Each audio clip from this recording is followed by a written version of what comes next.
네, 더 자세한 뉴욕 시장 분위기 뉴욕일보 김태수 기자와 점검해 보겠습니다. 기자님 안녕하세요. 네, 안녕하세요. 네, 연준의 베이지북 발표 이후로 인플레이션 우려가 다시금 확산된 시장이었습니다. 연준 위원들의 발언에도 영향을 받았는데요. 마감 분위기 어떻게 보셨습니까? 네, 시장이 지금 며칠째 정강 후약 장세가 계속 이어지고 있습니다. 인플레이션에 대한 우려가 계속해서 좀 시장을 압박하는 그런 모습입니다. 아침에 시작할 때는 경제 지표들이 그래도 긍정적으로 좀 나왔습니다. IBDT 경제 낙관 지수가 하락할 것이다 예상을 했었는데 그걸 뒤집고 56.4로 다시 상승을 했고요. 레드불 리테일 소매 판매 지수도 13% 상승하면서 강세를 지속하는 모습이었습니다.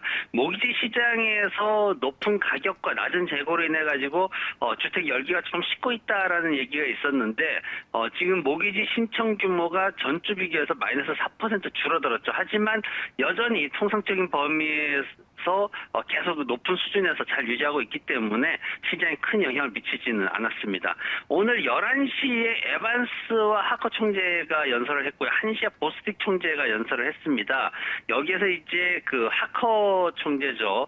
페드릭 하커 필라델피아 연방은행 총재가 나서가지고 지금 최근에 이제 얘기를 많이 하고 있는데 적어도 테이퍼링에 대해서 생각해야 될 때다 이 얘기를 했습니다. 또다시 이제 반복적으로 월 1,200억 달러 규모의 국채와 모기지 담보증권 매입하는 거를 적어도 줄여야 된다. 이제 이런 것들을 생각해야 된다라고 얘기를 했는데 이러면서 이제 시장에서는 조금 심리적으로 위축되는 모습을 보였습니다. 오늘 이제 연설에 나선 보스틱 총재나 에반스 총재 같은 경우에는 보스틱 총재는 워낙 이제 강력하게 현재 수준을 이제 유지하겠다라는 것을 지지하는 의원이고 에반스 총재도 현재 물가는 일시적일 것이다라고 주장하는 그런 사람이었기 때문에 큰 영향을 주진 못했지만 하커 의원이 얘기한 거는 시장에 조금 영향을 주는 모습이었습니다. 그리고 나서 이제 베이지북이 발표가 됐죠. 1시에 베이지북이 발표가 되면서 그 전후로 해가지고 상승폭을 시장이 모두 되돌리는 모습을 보였는데 미국 경제가 계속해서 속도를 내면서 잘 성장하고 있다. 이제 예방 접종이나 이런 것들이 잘 되고 있어서 일자리로 다들 돌아가고 있다. 그리고 연방 분양자금도 개인들한테 소득을 높여서 좋다. 뭐 이런 평가들을 전반적으로 잘 했습니다. 그런데 이제 기업들이 공급망 중단으로 인해 가지고 어려움을 겪고 있다. 제조업체와 주택건설업체들이 자재와 노동력이 굉장히 부족한 상황이다. 이런 얘기들을 했고요. 그리고 배송이 또 지연되고 있다라는 어려움도 또 보고서에 나와 있었습니다.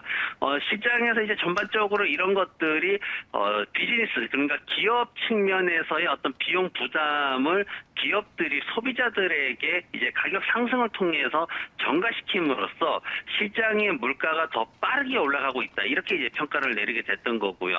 그러면서 이제 연준에서도 물가 상승에 대한 부담을 인정했다라고 평가가 됐습니다. 여기에다가 또 경제협력개발기구가 오늘 4월달 물가 상승폭이 2008년도 10월 이후에 최대로 치솟았다라고 발표를 하면서 시장에서는 물가에 대한 우려가 더 커지게 됐습니다.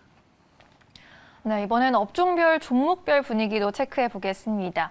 개인 투자자들이 유행처럼 투자하는 일명 밈 주식 매번 얘기하고 있는데 또다시 또 폭등을 했습니다. 대형주들은 전체적으로 그래도 반면에 차분한 모습 보였네요. 네, 맞습니다.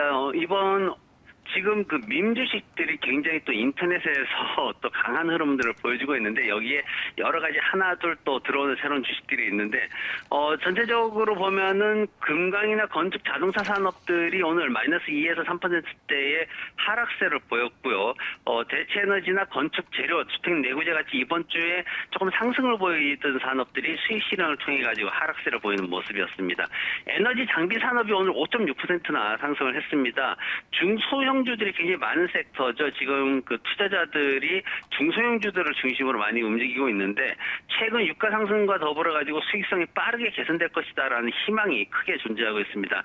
대기업들과의 M&A 이슈들도 거래가 또 활발하게 만드는 요인이 되고요. 최근 1개월간 14% 상승을 했고요. 지난 연말 이후에 빠르게 상승하면서 최근 1년간 S&P 500 지수 상승 대비해서 2배 이상 상승하는 모습을 보였습니다. 말씀하셨던 밈 주식들 같은 경우에는 지금 AMC를 기준으로 올라가고 있습니다. 지난번엔 게임스탑을 중심으로 올라갔는데 이번에는 AMC를 중심으로 올라가고 있고요. 장중에 125% 이상 상승하기도 하는 모습을 보였습니다. 머드리 캐피탈 매니지먼트에서 AMC 보유분, 그 AMC 주식 가지고 있던 거를 전부 헤지 펀드에 넘긴다. 이제 이 소식이 전해졌는데 사실 보유 지분을 전부 넘겼을 때는 좀 안 좋게 해석이 돼야 되는데 레딧에서 이제 투자자들이 모여가지고 이것이 헤지 펀드로 넘어가니까 헤지 펀드는 이제 투기적 성향의 고수익을 추구하는 집단이다 보니까 거기에 대해서 앞으로 뭔가 더 있겠구나라는 식의 이슈가 생기면서 빠르게 상승하는 모습을 보였습니다. 밈 주식들 관련해가지고 블랙베리도 오늘 31%나 상승을 했고요.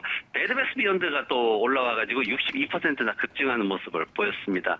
오늘 노바백스가 또 새로운 좋은 소식을 내놨습니다. 노바백스가 지금 그 코로나 백신 관련해가지고 미국의 3상 연구 데이터들을 조만간 보고할 수 있다. 이렇게 또 얘기가 나왔죠. 그러면서 월 1억 회분 백신 생산 목표를 달성하기 위해서 계속해서 지금 진행을 하고 있다라고 또 발표를 했습니다. 지금 영국에서는 이미 이 회사의 그 후기 연구 결과가 매우 긍정적으로 지금 평가가 되고 있어가지고 미국에서도 큰 무리 없이 잘 보고가 될 것이다라고 그렇게 예상이 되고 있고요. 미국 정부하고 1억 회분 그 공급 체결을 했기 때문에 여기에 대해서도 시장에서 긍정적으로 평가하는 모습입니다. 네, 흐름 보니까 뭐 오늘 우리 시장에서도 영화나 엔터주, 뭐 백신, 소비주 쪽으로 좀 온기가 전해지지 않을까 싶네요. 큰 틀에서는 테이퍼링에 대한 주장 확산에 주목해야 할 것 같은데요. 앞으로 주목할 만한 이슈들 또 어떤 것 있을까요?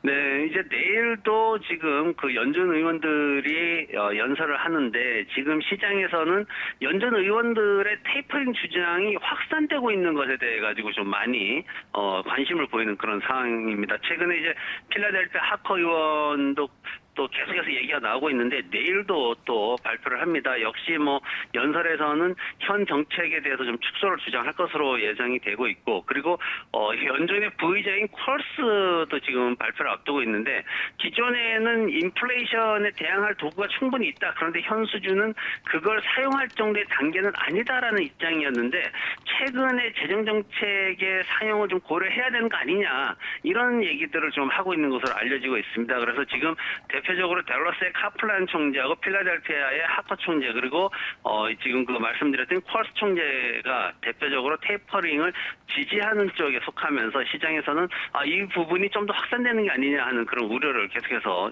얘기하고 있습니다. 내일 이제 경제지표 관련해서는 신규 실업수당 신청자 수가 2020년 3월 이후 처음으로 40만 건 아래로 떨어질 것이다라는 기대감을 굉장히 가지고 있고요. 그리고 ADP 고용 변화도 60만 건이나 상승할 것으로 해고자는 2만 건 수준으로 하락할 것으로 그렇게 크게 또 고용 지표들을 기대를 하고 있습니다. ISM 비제조 구매자 관리자 지수가 이제 발표가 됐는데 소폭 상승할 것으로 그렇게 기대를 하고 있습니다. 다만 고용 부분에서는 제조업과 마찬가지로 조금 하락할 가능성도 있는 그런 상황이고요. IHS 마켓 서비스 구매 관리자 지수 최종치가 발표가 되는데 70을 넘길 것으로 굉장히 강력한 상승을 기대를 하고 있는 모습입니다. 미국의 원유와 휘발유 재고량도 발표가 됐는데 급감할 것으로 예상이 되고 있습니다. 원유가 한 240만 배럴, 휘발유가 170만 배럴 정도 감소할 것으로 기대를 하고 있는데 오늘도 이제 1.4%나 크루드 오일이 가격이 상승하면서 끝났는데 다만 지금 시장에서 염려되는 거는 70달러를 돌파하게 되면은 실물 경제 악영향에 대한 어떤 심리적인 부담이 좀 커질 수밖에 없습니다. 그래서 조금 전에 기업들의 비용 인상이 소비자들에게 전가된다라는 얘기를 해드렸는데 유가 상승 역시 너무 높이 또 상승하게 되면은 시장의 실물 의 어떤 물가 상승을 야기하기 때문에 그 부분에 대해서도 우리가 좀 주의해서 지켜봐야 될 것 같습니다. 네, 또 내일장에서 눈여겨봐야 할 이슈들까지 미리미리 짚어주셨네요. 내일 또 뵙겠습니다. 고맙습니다, 기자님. 네, 고맙습니다.